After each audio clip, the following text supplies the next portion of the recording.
Today we will discuss some important questions of exercise 10.2. 10.1 तो fill in the blanks था, आप लोगों ने कर लिया होगा। तो 10.2 के कुछ इंपॉर्टेंट क्वेश्चंस हैं जो एग्जामिनेशन पॉइंट ऑफ व्यू से वेरी इंपॉर्टेंट, तो उनको हम लोग सॉल्व करेंगे और थोड़े से टिक कर लेंगे। जैसे कुछ जनरल क्वेश्चन पहले हमने लिया है। इफ इस फिगर में, in figure if TP and TQ are the two tangents, TP और टीक्यू दो टेंजेंट्स हैं, to a circle with centre O, जिसका सेंटर ओ है, सो दैट एंगल पीओक्यू, ये एंगल पीओक्यू 110 डिग्री दिया गया। देन फाइंड पीटीक्यू, पीटीक्यू आपको निकालना है, इस एंगल को आप थीटा सपोज कर लीजिए, is equal to what.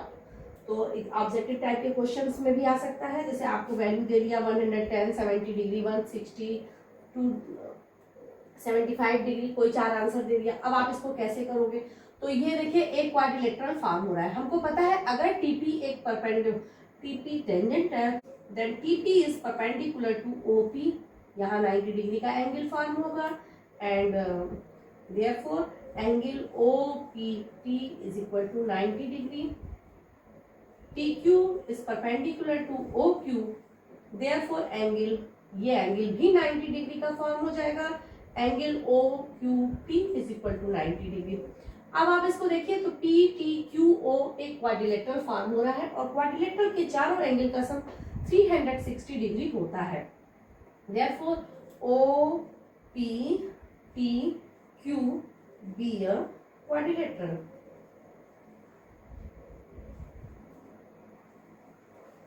Quadrilateral तो अब क्या हो जाएगा? Therefore sum of this angles is equal to 360 degree, 90 degree plus 110 degree plus 90 degree plus theta is equal to 360 degree.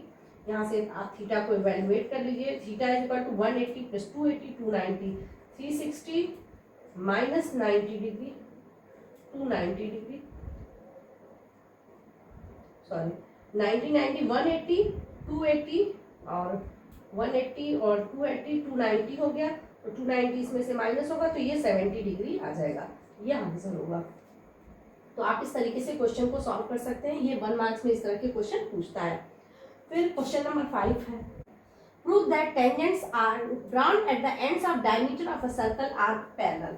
किसी सर्किल के दो एंड पॉइंट्स पर, डायमीटर के दो एंड पॉइंट्स पर, मान लीजिए ए और बी दो डायमीटर, सॉरी ए बी एक डायमीटर है। क्वेश्चन कह रहा है according to this question prove that tangents drawn at the ends of the diameter, diameter के एंड्स पर दो टेंजेंट तो ड्रा किए गए। एक टेंजेंट हमने एम ड्रा कर दिया और दूसरा इस एंड पॉइंट्स पर हमने एल ड्रा कर दिया। तो आपसे कह रहा है प्रूफ कीजिए कि ये दोनों पैरेलल हैं, L is parallel to M, ये हमको प्रूफ करना है। इसको सेंटर हमने ओ ले लिया। अब यहाँ पर क्लियर है L is perpendicular to A B, L जो है वो ए बी के परपेंडिकुलर है। क्यों? क्योंकि टेंजेंट है, तो ये एंगल 90 डिग्री फॉर्म होगा। फिर अब यम क्या है? अब आप इधर से देखेंगे तो बी ए लिखेंगे, M is perpendicular to B A, therefore angle, यहाँ हमने एक्स लिख दिया और यहाँ हमने वाई लिख दिया, तो ये हो जाएगा X A O, angle X A O is equal to 90 degree. Similarly angle Y B O also 90 degree, ये भी 90 डिग्री है। टू एल एंड, अब आप देखो एल और एम दो लाइंस हैं, एक ट्रांसवर्सल उसको इंटरसेक्ट कर रही है, अल्टरनेट एंगल इक्वल है। अब आप लिखेंगे since alternate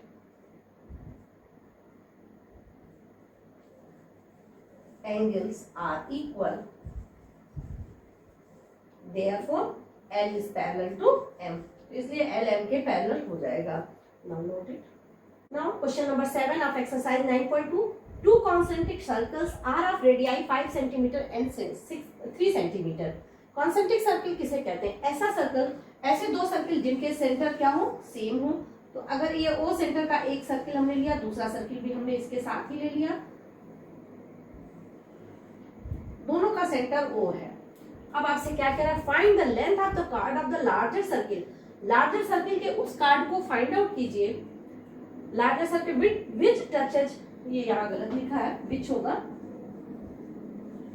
which touches the smaller circle, जो स्मॉलर सर्किल को टच करता है। तो स्मॉलर सर्किल को टच करता हुआ एक कार्ड हमने बना दिया। हमको इस कार्ड की वैल्यू AB को फाइंड आउट करना है। ये यहाँ पर O है। अब हमको यहाँ ये टच कर रहा है, इस पॉइंट को हमने C से लोकेट कर दिया, O से C को ज्वाइन किया तो ये एंगल 90 डिग्री फॉर्म होगा।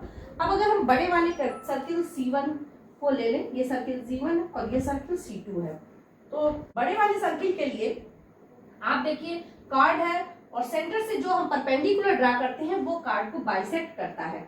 अब हमने इसको फॉर्मूला ज्वाइन कर दिया तो ये OA दिया हुआ है। According to question OA is equal to 5 centimetre and OC is equal to 3 centimeter because OC is the radius of smaller circle and OA is the radius of big circle। तो हमने larger circle का लिख दिया। अब आप देखिए triangle OAC be a right triangle।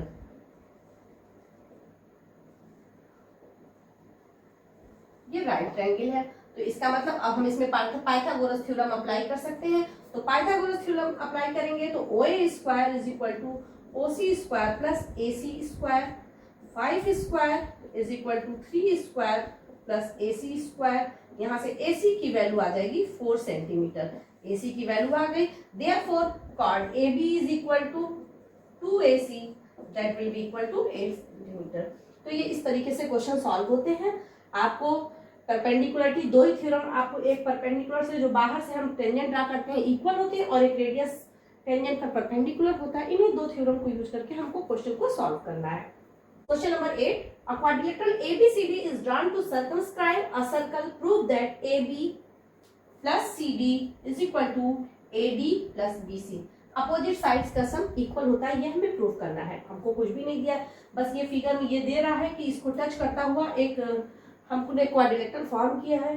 तो जब टच करता हुआ फॉर्म किया है तो इसका मतलब अगर A से हम ध्यान दें तो A से दो टेंजेंट ड्रा हुए हैं, एक AP और एक AS।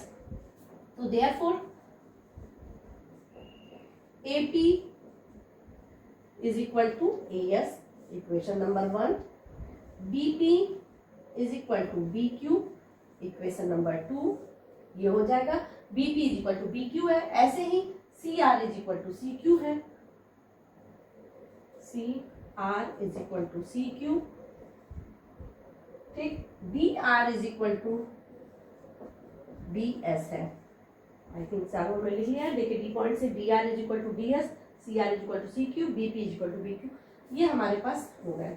अब हम इनको आपस में ऐड कर सकते हैं। 1 + 2 1 + 2 + 3 + 4। हम चारों इक्वेशन को ऐड कर दें तो ये क्या हो जाएगा, AP + BP + CR + BR is equal to AS + BQ + CQ + DS। ये हो गया। अब आप देखिए AP + BP is equal to AB, CR + DR is equal to CD और AS + DS को अगर आप मिला दें तो ये AD हो गया और एक BQ + CQ is equal to BC हो जाता है। तो आपको जो लाना था रिजल्ट वो आ गया, AB + CD, hence proved. This is question number 9 of 9.2। कह रहा है in figure XY and X dash, एक XY लाइन है, XY and X dash Y dash are two parallel tangents. हम लोग पैरेलल टेंजेंट्स अभी हम लोगों ने क्वेश्चन सॉल्व किया था कि डायमीटर के दो एंड पॉइंट्स पर जो टेंजेंट ड्रा होते हैं वो क्या होते हैं, पैरेलल होते हैं। तो हमने डायमीटर के दो एंड पॉइंट्स पर एक पैरेलल ड्रा कर दिया अपने आप। अब हम इसको लिख सकते हैं, यहाँ एंगल 90 डिग्री फॉर्म हो रहा है और यहाँ भी एंगल 90 डिग्री फॉर्म हो रहा है। क्वेश्चन आगे बढ़ते हैं। Are parallel tangents to a circle with centre O and another tangents AB with point of contact C intersecting XY at O। एक और टेंजेंट है जो XY को A पर इंटरसेक्ट कर रहा है और X डैश Y डैश को B पर इंटरसेक्ट कर रहा है और सर्किल को C पर टच कर रहा है। प्रूव कीजिए AOB is equal to 90 degree. हमको इस एंगल को फॉर्म करना है। हमने इसको ज्वाइन कर दिया, इस एंगल को अल्फा ले लिया और इस एंगल को बीटा ले लिया। अब हम यहाँ ये लिख सकते हैं, we have to prove that alpha plus beta is equal to 90 degree. ये क्वेश्चन थोड़ा सा फिगर देखकर कॉम्प्लिकेटेड लगता है लेकिन है इजी। अब आप इन दोनों ट्रायंगल्स को एक बार ध्यान कर दो। यहाँ जब पॉइंट टेंजेंट है ये भी एंगल 90 होगा और ये भी एंगल 90 डिग्री होगा। अब आप इन दोनों सर्किल, हम यहाँ नंबरिंग कर दे रहे हैं, circle number sorry triangle number 1 और ट्रायंगल नंबर 2 को अगर आप देखें तो ये दोनों ट्रायंगल्स क्या है, कॉन्ग्रुएंट है। कैसे कॉन्ग्रुएंट है, लेंथ ऑफ टेंजेंट्स इक्वल होते हैं और रेडियस भी है वो सर्किल का OA is equal to OC है। तो आप लिख सकते हो triangle OPY is congruent to triangle OCY by RHS congruency. हम यहां लिख भी दे रहे हैं एक बार, OP is equal to OC, radius angle P is equal to angle C 90 degree और PA is equal to AC, length of tangent equal होते हैं लेंथ ऑफ टेंजेंट। अब ये दोनों जब कॉन्ग्रुएंट, ये दोनों ट्रायंगल कॉन्ग्रुएंट हो गए तो by CPCT this angle is equal to this angle हो जाएगा। देयरफॉर बाय CPCT आप लिख सकते हो angle POA is equal to angle COA, that will be equal to alpha, हमने सपोज किया है। सिमिलरली अब आप यहाँ पर सिमिलरली यूज कर सकते हैं। अब हम सिमिलरली क्या यूज करेंगे, सिमिलरली देखिए ये दोनों ट्रायंगल भी, triangle 3 is congruent to triangle 4 है, ये 90 है, ये 90 है, ये रेडियस है, ये रेडियस है, ये दोनों लेंथ ऑफ टेंजेंट है। तो सिमिलरली एंगल, अब हम इसमें लिख सकते हैं angle QOB is equal to angle C, हमने क्या लिखा है QOB is equal to COB is equal to beta. अब ये एंगल हमारा अल्फा फॉर्म हो गया और ये एंगल बीटा फॉर्म हो गया। अब आप यहाँ पर इसको बढ़ा सकते हैं, since PQ is a straight line,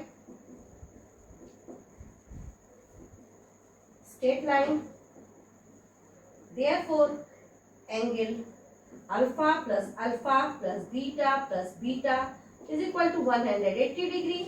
एक स्ट्रेट लाइन पर 180 डिग्री का एंगल फॉर्म होता है। 2 alpha plus beta is equal to 180 degree, therefore alpha plus beta is equal to 90 degree और अल्फा प्लस बीटा ही आपका एंगल AOB है, therefore angle AOB is equal to 90 degree. तो इस तरीके से ये क्वेश्चन कंप्लीट हो गया। This question is very important, question number 12। A triangle ABC is drawn to circumscribe a circle of radius 4 cm। 4 cm radius के एक सर्कल को सब्सक्राइब करता हुआ एक ट्रायंगल फॉर्म हुआ है। हम इस तरीके का ट्रायंगल फॉर्म कर रहे हैं, ये ट्रायंगल फॉर्म हो गया। अब ट्रायंगल का नाम हम कैसे लिखेंगे ये ध्यान देते हैं। Such that the segment BD and DC, हम यहाँ B लिखेंगे, इस पॉइंट को D लिखेंगे, BD and DC into which BC is divided by the points of contact B। Point of contact से डिवाइड हो रहा है 8 सेंटीमीटर में और ये 6 सेंटीमीटर में respectively. Find the sides AB and AC, आपको AB और AC फाइंड आउट करना है। इसका सर्कल का सेंटर कुछ नहीं दिया है, हम सर्कल का सेंटर O फॉर्म कर लेना है। अब इसमें कुछ भी दिया नहीं है, बस ये दिख रहा है कि ये टेंजेंट है, तीनों साइड सर्कल को टच कर रहा है। अगर हम यहाँ से ध्यान दें ये D लिखा है, हमने इसको E लिख दिया और इस पॉइंट को F लिख दिया। अगर हम O से D को ज्वाइन करेंगे तो ये 90 डिग्री होगा, O से E को ज्वाइन करेंगे 90 डिग्री होगा, O से F को ज्वाइन करेंगे 90 डिग्री होगा। अब किस तरीके से हम क्वेश्चन सॉल्व करते हैं, हमको ये देखिए ये 6 सेंटीमीटर है तो ये भी 6 हो जाएगा, क्योंकि टेंजेंट्स आउटर साइड से जो टेंजेंट ड्रा होते हैं वो इक्वल होते हैं, तो CD is equal to CF हो जाएगा। ये 8 सेंटीमीटर है तो ये भी 8 सेंटीमीटर हो जाएगा। अब हम अगर इसको x सपोज कर लें तो ये भी x हो जाएगा। अब आप देखिए इस फिगर में हमको साइड तो AB और AC निकालना है, लेकिन अगर सिर्फ हम x की वैल्यू निकाल लें तो हमको x प्लस 6 करके AC आ जाएगा और x प्लस 8 करके AB आ जाएगा।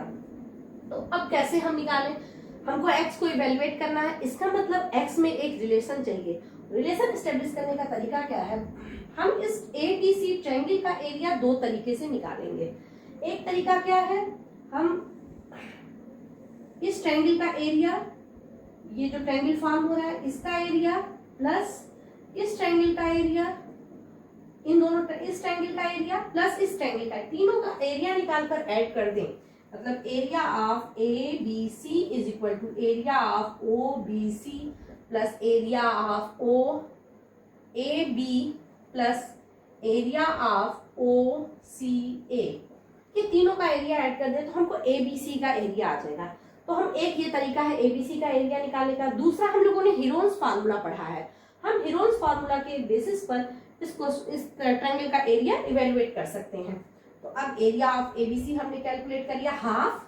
इस ट्रायंगल का एरिया कैसे निकलेगा, हाँ OD radius of the circle दिया है 4 सेंटीमीटर, तो ये हो जाएगा half base into height means 8 into 4 plus half, ये बेस कितना हो जाएगा तो 6 प्लस एक्स हो जाएगा इंटू हाइट 4 हो गया, हाफ 8 प्लस एक्स इंटू 4 हो गया।